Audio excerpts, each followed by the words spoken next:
Welcome to the Daily History Chronicle. Each day, we travel back to discover a pivotal moment that changed the world. These aren't just dates and facts. They're stories of courage, conflict, innovation, and consequence that still echo through our lives today. Are you ready to explore? Let's see what happened on this day in history. Good morning and welcome to today's episode. I'm Richard Backus, publisher of University Teaching Edition, and each day I invite you to join me as we reflect on a significant moment from our shared past. Today is November 3rd, and we're looking back 61 years to November 3rd, 1964.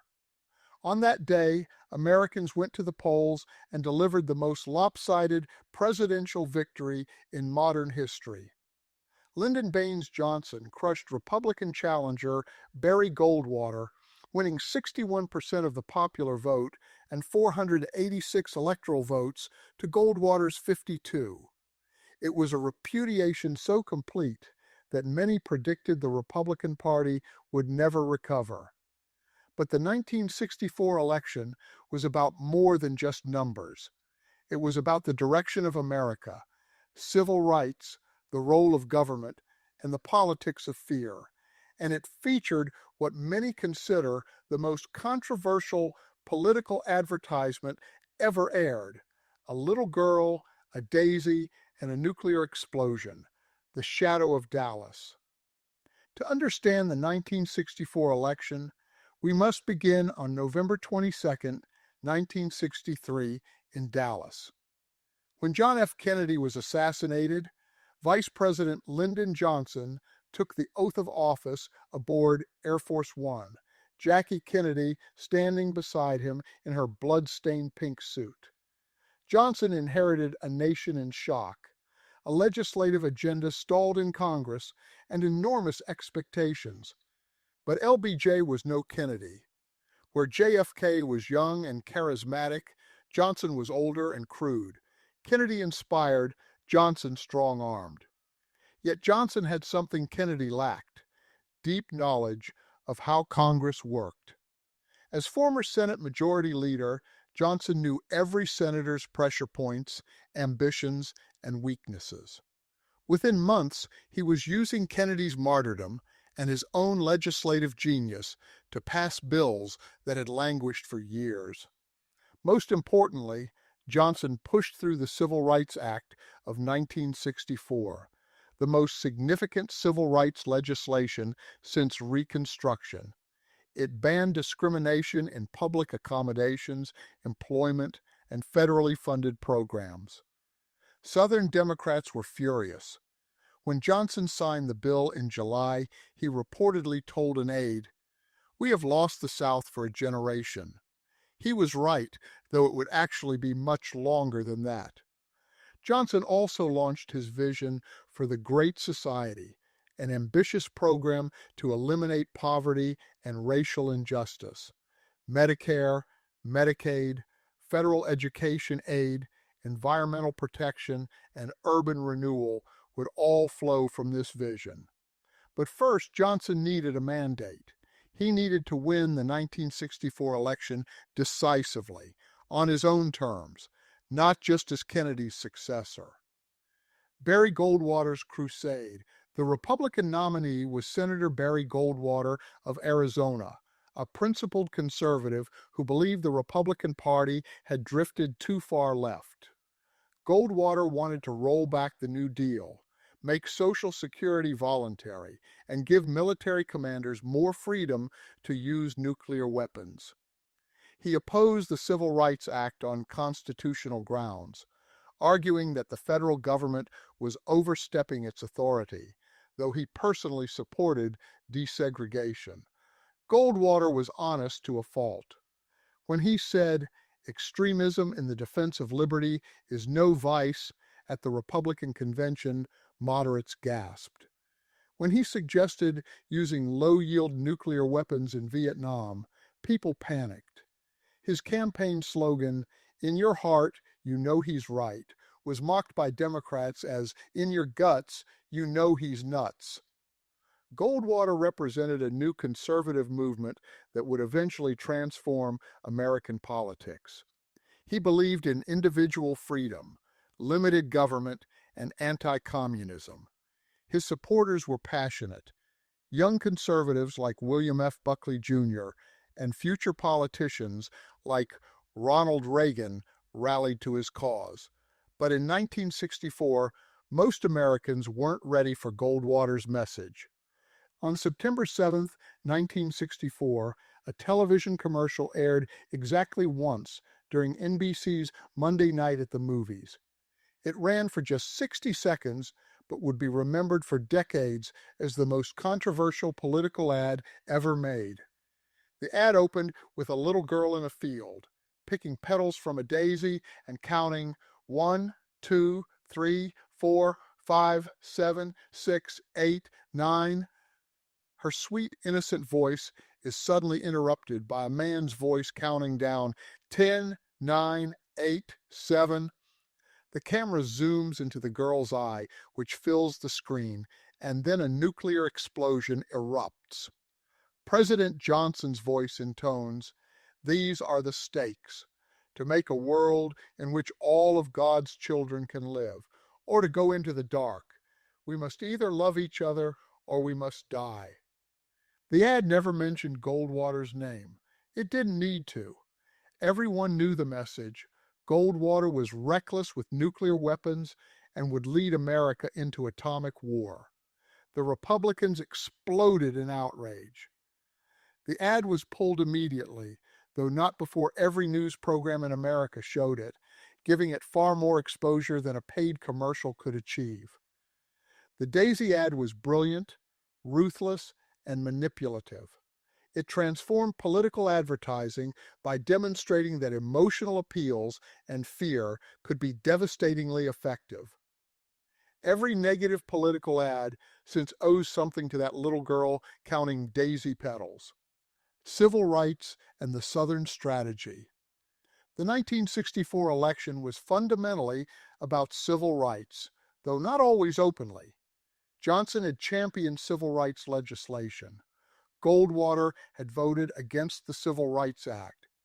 The political realignment was already beginning.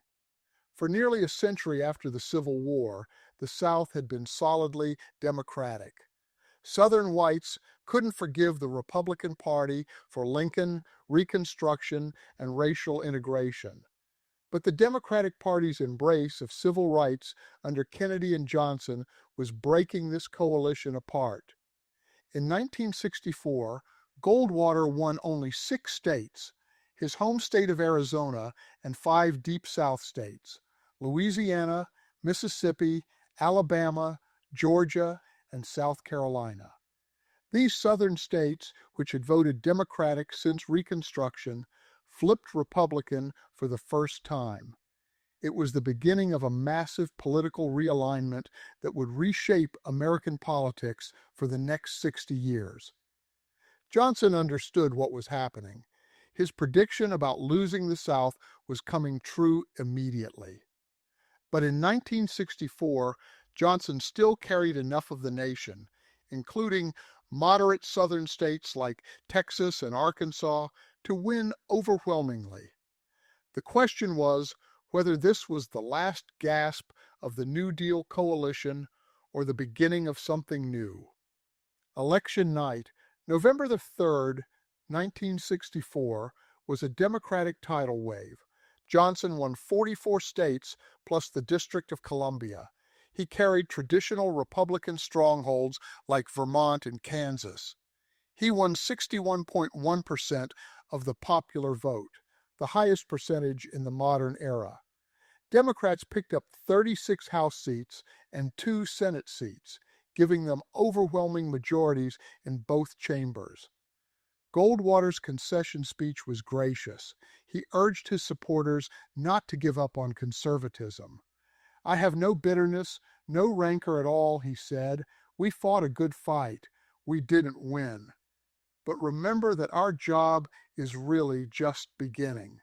He was right. Though Goldwater lost catastrophically, He had energized a conservative movement that would eventually triumph. Many of his supporters would return to politics, including a former actor and California governor named Ronald Reagan, who gave a famous televised speech for Goldwater that launched his own political career. The Great Society unleashed. With his mandate secured, Johnson unleashed the most ambitious domestic legislative agenda since the New Deal. In 1965 and 1966, Congress passed Medicare and Medicaid, creating health insurance for the elderly and poor. The Elementary and Secondary Education Act provided federal funding for public schools. The Voting Rights Act attacked racial discrimination in voting. The Immigration Act ended racist quotas that had favored Northern Europeans. Environmental legislation, urban renewal, public broadcasting, the national endowments for the arts and humanities, Head Start, the list goes on. Johnson was trying to eliminate poverty and racial injustice through government action. It was an extraordinary moment of progressive reform.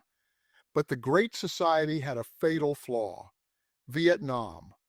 Johnson inherited Kennedy's limited involvement in Southeast Asia, and despite his landslide domestic mandate, escalated it into a full-scale war. By 1968, over 500,000 American troops were in Vietnam, and the war was tearing the country apart. Johnson's approval ratings collapsed. In March 1968, he announced he wouldn't seek re-election. The long-term consequences. The 1964 election looks, in retrospect, like both a culmination and a beginning. It was the high water mark of New Deal liberalism. The last time a Democratic president could win a landslide by running on an activist government agenda. But it was also the beginning of the conservative resurgence and Southern realignment.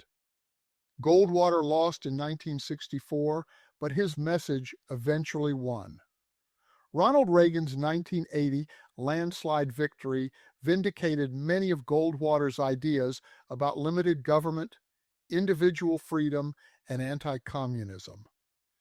The Republican Party's dominance in the South, which began with Goldwater's five-state Southern breakthrough, would define American politics for decades. The Daisy ad pioneered modern negative campaigning.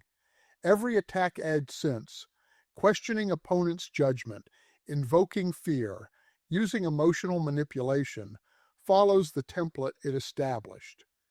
Political consultants learned that fear works, that you don't need to name your opponent if the message is clear and explicit, and that creating controversy can amplify your message. The civil rights realignment that accelerated in 1964 fundamentally changed both parties. Democrats became the party of civil rights and social liberalism, losing their Southern white base but gaining strong support from African Americans and eventually other minorities. Republicans became the party of white conservatives, particularly in the South, though they avoided explicitly racial appeals, at least officially. What does 1964 teach us about American politics today? First, landslide victories don't guarantee lasting change. Johnson won huge, passed historic legislation, and 4 years later, his party lost the White House. Political momentum can evaporate quickly, especially when policy ambitions outpace public support, or when external events, like Vietnam, undermine domestic achievements. Second, losing candidates can win the long-term argument. Goldwater's crushing defeat didn't discredit conservatism, it refined and strengthened it. Today's Republican Party is much closer to Goldwater's vision than to the moderate republicanism of 1964. Sometimes losing teaches a movement how to win next time. Third, racial politics reshape everything. The Civil Rights Revolution forced both parties to choose sides, and those choices still define our political alignments. The South's shift from Democratic to Republican, which began in earnest in 1964, remains one of the most essential facts of American political life. Finally, negative advertising works, which is why it's now ubiquitous. The Daisy ad demonstrated that you can destroy an opponent by association, fear, and emotion. Modern campaigns spend millions on attack ads because Johnson's team proved they deliver results. So that's November 3rd, 1964, the day Lyndon Johnson won the most significant presidential landslide in modern history. This was a victory that enabled the Great Society, but also triggered a political realignment that continues today. An election remembered for a 60-second ad showing a little girl and a nuclear explosion. A moment when one political vision triumphed overwhelmingly, only to give way within a few years to its opposite. The great philosopher George Santayana once wrote, "Those who cannot remember the past are condemned to repeat it." The lesson of 1964 is that political victories, however overwhelming, are temporary, that the seeds of future change often lie in present defeats, that the issues we think are settled, civil rights, the role of government, American power abroad, are never truly settled. Each generation must fight these battles again, learning from the past but forging its own path forward. Thank you for joining me today. I'm Richard Backus, and I'll be back tomorrow with another story from our shared past.